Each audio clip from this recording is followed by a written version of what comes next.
This international break was one of the most exciting we've had in a long time.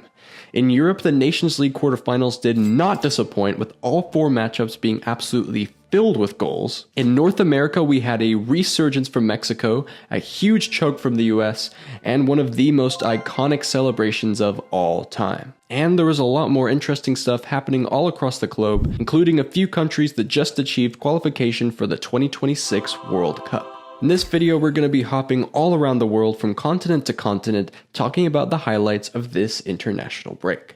First, we're going to be taking a trip to Europe. Now, I already mentioned the insane Nations League quarterfinals. We're going to get to those in a moment, but first we have the World Cup qualifiers to look at. So this might sound a bit confusing, but basically half the teams in Europe were playing in the Nations League, either in the quarterfinals or the relegation playoffs. And while they were doing that, the other half of Europe was beginning their World Cup qualifier campaign. Almost everything in the European qualifiers has gone as you'd expect so far. The two teams that have impressed me most are Bosnia and Herzegovina and Norway.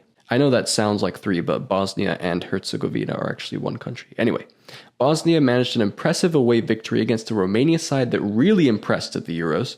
They also pulled through to beat Cyprus and are now top of their group.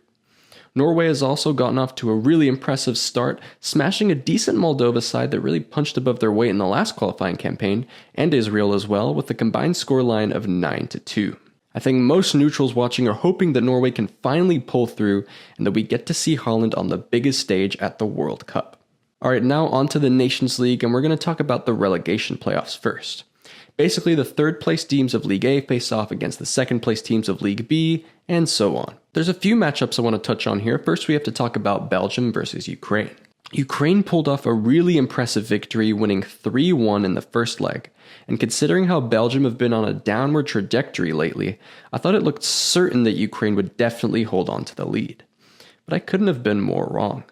For the first 70 minutes of the second leg, Ukraine held on very well, but then 3 goals came in from Belgium right at the end, including 2 from Romelu Lukaku, meaning he now has 88 goals for Belgium, making him the 6th best international goal scorer of all time, above the likes of Lewandowski, Neymar, Harry Kane, and Pele. Now this week was also excellent for the Ottoman Empire. Greece and Turkey recorded impressive dominant victories over Scotland and Hungary. First, let's talk about Greece versus Scotland. Scotland, by the skin of their teeth, scraped a victory in the first leg through a dodgy penalty and some last-ditch defending. Truly a win that Diego Simeone would have been proud of. But back in Glasgow, Greece showed up and absolutely blew Scotland out of the water. The main talking point for Greece has been 17-year-old Karetsas, who completely ran the attack for Greece in both legs and chipped in with a great goal as well. Greece's squad is so young and bright, it's hard not to imagine them qualifying for the World Cup. Luckily for Scotland, the past is in the past, and they won't have to deal with playing Greece again. Now on to Turkey versus Hungary. Now anyone who watched the Euros knows that Turkey are emerging as a really solid team with bright young talents, but I never would have expected them to blow away a really good Hungary side 6-1 on aggregate. They mimicked Greece by winning 3-0 in their opposition's stadium. The tie was complete with some bloodthirsty back and forth between the two countries' biggest stars, Arda Güler and Dominik Szoboszlai. During the game, Güler did a shush towards Szoboszlai, and Szoboszlai responded on social media with 1,088, saying that Güler's only played 1,088 minutes for Real Madrid this season. Güler then called him a joke. That's the fierce kind of brutal rivalry that you can expect from these kind of games. Basically a war zone. Alright, now we have to talk about the main event in Europe, the Nations League quarterfinals. The amount of goals in these fixtures was absurd. Portugal-Denmark ended 5-3 on aggregate, Germany-Italy ended 5-4, and Spain-Netherlands ended 5-5. So that's a total of 27 goals spread across 3 fixtures, so an average of over 4 goals a game. There was also the slightly less eventful France versus Croatia that ended 2-2 on aggregate. That was still thrilling though, since Croatia went into the second leg with a 2-0 advantage and ended up losing on penalties. Also, I just want to point out that Germany almost bottled a 5-1 lead, giving up 3 goals to Italy in the second half of the second leg. My pick of the bunch for best match though had to be Spain versus Netherlands. Games between these two always deliver, and this was no exception. Mikel Merino scored in the 93rd minute of the first leg to draw Spain level 2-2, and that would end up saving them since the tie went to extra time after the second leg also finished 2-2. Yamal scored a great goal in the 103rd minute that looked to be the winner, but Xavi Simons later converted from the spot to take the game to penalties. Yamal then went from hero to zero as he missed a penalty, but Unai Simon bailed him out by saving Malin's penalty, which ultimately gave Spain the win. Well, as you can see, a lot happened in Europe this international break. Before we head to the Americas, let's take a trip over to Asia and look at some of the most interesting stories from their qualifiers. So first I want to talk about Japan and Iran because they became some of the first teams to already qualify for the 2026 World Cup. They both sit on 20 points on top of their respective groups. I also want to talk about Uzbekistan here, who are having a bit of a golden generation. They've got the second highest points tally after Iran and Japan. Their two most notable players are the top scorer in history, Eldar Shomurodov, who plays for Roma, and Kushanov, Man City's latest wonderkid centre-back. Uzbekistan have never been to a World Cup, but it looks pretty likely at this point that they will qualify for this one, since all they have to do is remain in second place with 2 more matches to play. Now let's switch gears and give a bit of an update on Indonesia. I gave them a spotlight on the last international video I did as well, and I continue to be fascinated by their rise as a national team. They have one of the largest populations and biggest fan cultures in the world. Seriously, look at this tifo in a packed stadium for their match against Bahrain. Their team definitely underperforms their fans for how huge the fan base in footballing culture is, but they're definitely a country on the rise. And despite a 5-1 hammering by Australia, they pulled it back with a crucial 1-0 win over Bahrain. Now all they have to do is beat China to pretty safely secure a spot in the 4th round of qualifiers. I think that looks pretty likely, so I'm happy to say that the World Cup dream is still alive for Indonesia. With that, let's take a trip over to Africa. Oh yeah, and if you're curious about Oceania, I think it's pretty unfair that all these island teams have to play against New Zealand. New Zealand just qualified for the World Cup, and no other team really had a prayer. However, with the new expanded 48-team tournament, we have a chance for an Oceanian team other than New Zealand or Australia to play at the World Cup for the first time ever. New Caledonia, for making it to the final, now has a chance to qualify for the World Cup via a playoff spot. But to qualify, they're going to have to beat 2 teams from either North America, South America, Africa, or Asia, so yeah, good luck with that, guys. I don't think it's very likely, but I will be rooting for New Caledonia. Anyway, on to Africa.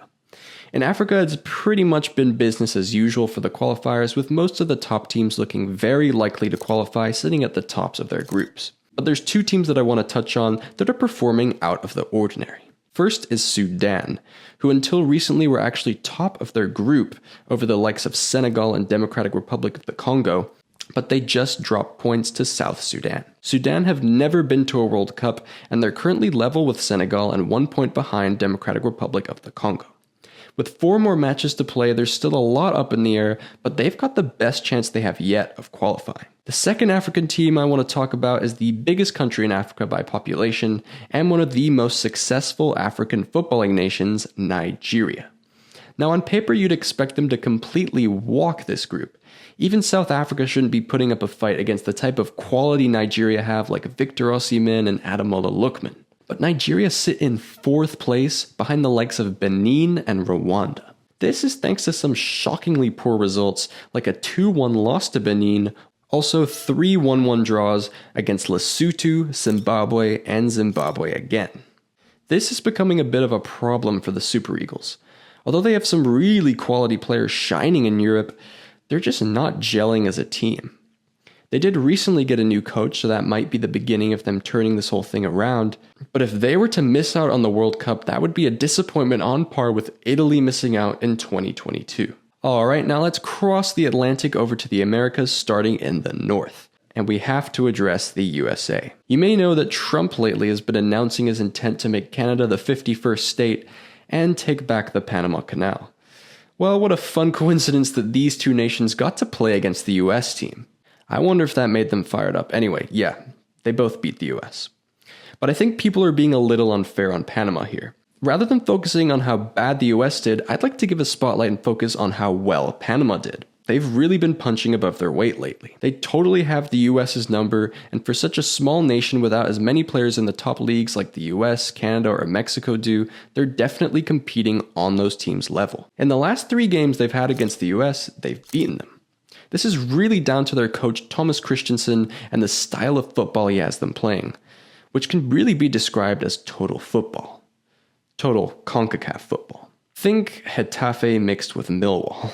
But it works for them, and possibly the best moment of the whole international break was when Panamanian striker Cecilio Waterman won the game for his nation in the 94th minute, then completely invaded Thierry Henry's personal space at the commentary table. He seemed to like it though. And for Waterman, getting to score a last-minute winner toward the end of his career in front of his idol was a dream come true. But Panama didn't win the Nations League, Mexico did. After a pretty bad streak as of late, Mexico looked back to competing as the best team in North America. Raul Jimenez was exceptional for them this international break, and I think the team as a whole looks much better under Javier Aguirre. I also want to point out the national team fan culture here in the US. Even though the World Cup is on US soil, I gotta say Mexicans and Mexican Americans really carry the attendance figures. I mean, look at this for the match between the US and Canada. I know no one cares about third place games, but this is just ridiculous. And this isn't some trick where the photo was taken hours before the game. This is as the players are on the field with the national anthems playing. It's insane. Alright, last but not least, we gotta recap South America, where another nation has officially qualified for the World Cup, and who else but the current champions, Argentina. After an amazing international break, beating a tough Uruguay away, and then absolutely hammering their biggest rivals Brazil 4-1. They barely even gave Brazil a chance, and this was without Messi. Argentina are the team to beat in the world right now. Look how far ahead of the pack they are against the other South American teams in what's usually the most competitive qualifying group. Aside from Argentina, I also have to shout out Paraguay and Venezuela. Now, Paraguay, despite being one of the weakest teams on paper, are punching well above their weight, especially defensively. They have the third best defense in South America with just 9 goals conceded in 14 games. This break they beat Chile 1-0 and came back from 2-0 down to draw against Colombia away. 2 great results, and in both they gave their opponents over 60% possession but dominated in terms of shots. They play some really good counter-attacking football, and with 4 matches to go and a 7-point lead over 8th place Bolivia, they look destined for the World Cup. And I think they could cause a few upsets at the tournament. And the final team I want to spotlight in this video is Venezuela. They are by far and away the best footballing nation to never qualify for a single World Cup. And that's because the qualification process is just so competitive in South America.